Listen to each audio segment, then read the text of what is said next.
Welcome, everyone. Ready to dive deep into The Little Prince. This book, gosh, it's captivated readers for generations, right? And we're going beyond just reading it this time. We've got some in-depth analysis to uncover those hidden layers and meanings. It really is amazing, like how this book can be enjoyed by kids for the adventure, but then, bam, there's this deep philosophical core that just resonates with adults, too. It's true. And one thing that really stood out from our research was that quote, the one, what is essential is invisible to the eye. It's like the whole story hinges on that idea. It does. It's like a challenge almost to look beyond just the stuff we see, the material world. Yeah. Appearances and logic. Got to go deeper to find real meaning. Totally. So where do we start seeing that, this whole tension between like what we see and what's hidden? Well, let's think about the setting. I mean, we're talking vast, empty Sahara Desert, right? Our pilot, he's stranded. Physically, sure, but emotionally, too. He's lost his way, lost that sense of wonder.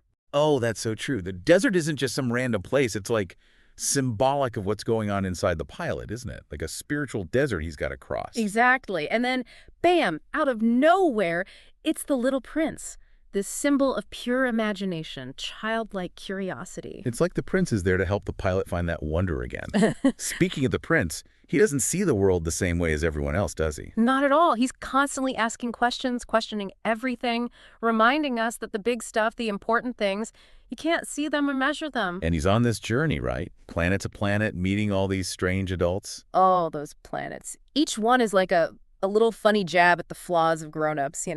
We've got the king, all about power, then the vain man who just wants to be admired, and who could forget the businessman, counting stars like they're his to own. It really makes you think, as adults, it's so easy to get caught up in needing approval or status or money Yeah.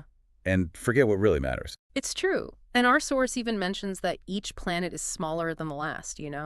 Like a visual way of showing how these adults are, well, their worldviews are shrinking, their focus narrows, and they worry about such tiny things. Wow, that's pretty powerful. It's like their hearts are closing off the older they get. And here comes the Little Prince, with his huge heart and endless curiosity. He's the opposite of those closed-off adults. He's not afraid to question them, Yeah. point out how ridiculous they're being, remind them about simple joys they've forgotten all about. He sees what they don't because he's not blinded by all that desire or anxiety they have. Makes you wonder, which planet would you end up on, right? What flaw would the little prince pick on about you? Ooh, tough question.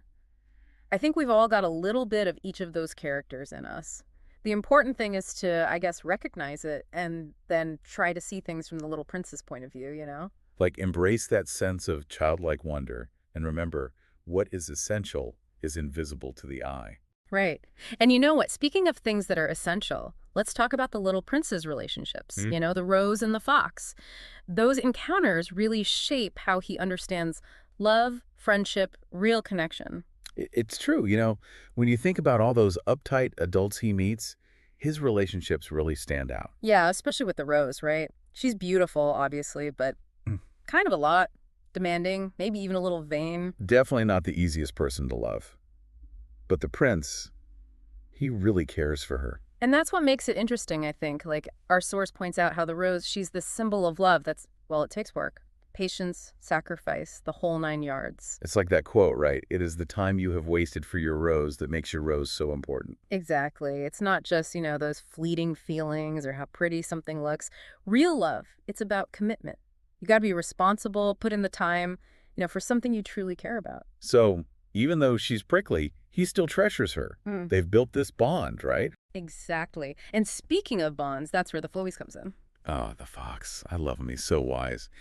What really struck you about their meeting? Well, the fox, he talks about this idea of taming, which is really about making real connections. Like, he says to the prince, to me, you are still nothing more than a little boy who is just like 100,000 other little boys.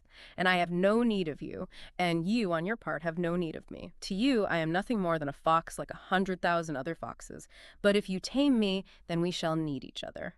To me, you will be unique in all the world. To you, I shall be unique in all the world. Wow, that just gets to you, doesn't it? It really hits at what it means to have a deep connection with someone or something. Right. And our source makes this point that taming, it's not just about, like, people, could be passions, hobbies, even ideas. It's about being fully invested, giving your time and energy to something that truly matters. So it's not just surface level, right? Yeah. You got to put in the work, the attention to make it special. It's like that Rose quote again, isn't it? Both these relationships, they're about putting in the effort for what we value. Totally. It's not just about receiving like love or enjoyment, but being a part of creating that connection. You got to be vulnerable, open, even willing to change. It makes you think about like how we approach the things we're passionate about. Are we really taming them or just messing around? Are we letting ourselves be changed by it all? Those are some good questions to ask ourselves. I think the Prince's journey really encourages us to look at our own relationships, our passions, even our values through this lens of taming. So we've got the Rose, she's showing us how complex love can be, the Fox, teaching us about connection and taming. Hmm. But then there's this big idea, right? Seeing with the heart. It kind of ties it all together. Yeah, that's the heart of it all, isn't it? That quote, one sees clearly only with the heart. Anything essential is invisible to the eyes. It's like everything the prince learns, it leads up to that. It does. And what our source says is seeing with the heart. It's not just about being emotional. It's a deeper understanding, a way of seeing beyond logic and reason. So intuition, empathy, recognizing the value in things that might not be obvious right away. Right. It's looking for what's inside the soul of something rather than just like judging by appearances. And that's why the prince's take on the adults is so important. They're so caught up in numbers and looks, they've lost touch with their hearts. It's like they've become untamed, lost that childlike wonder, that connection. They've built their own world where the important stuff is hidden from them. It really makes you think, doesn't it? Like we have to rediscover that seeing with the heart, Yeah. get back that wonder and connection we maybe lost somewhere along the way. And our source actually gives us some ideas for how to do that, like doing creative stuff, drawing, telling stories, even role playing. Oh, that's interesting. I never thought about it like that. Yeah. But yeah, those things can help us use our imaginations, see the world differently. Exactly. It's like breaking free from our boring, grown-up routines. Get back to that playful, curious way of being, like a kid. Yeah, like giving ourselves permission to, I don't know, just experience things with that fresh wonder again. Right. And the source also mentions spending time in nature, just noticing the beauty around us. I get that. It's so easy to forget those simple things when you're caught up in the daily grind. Absolutely. But when you stop and watch a sunset, listen to the wind, look at the stars, it helps us connect back to that awe and wonder, just like the little prince. It reminds us that we're part of something bigger, Yeah. something mysterious and beautiful that we can never fully understand.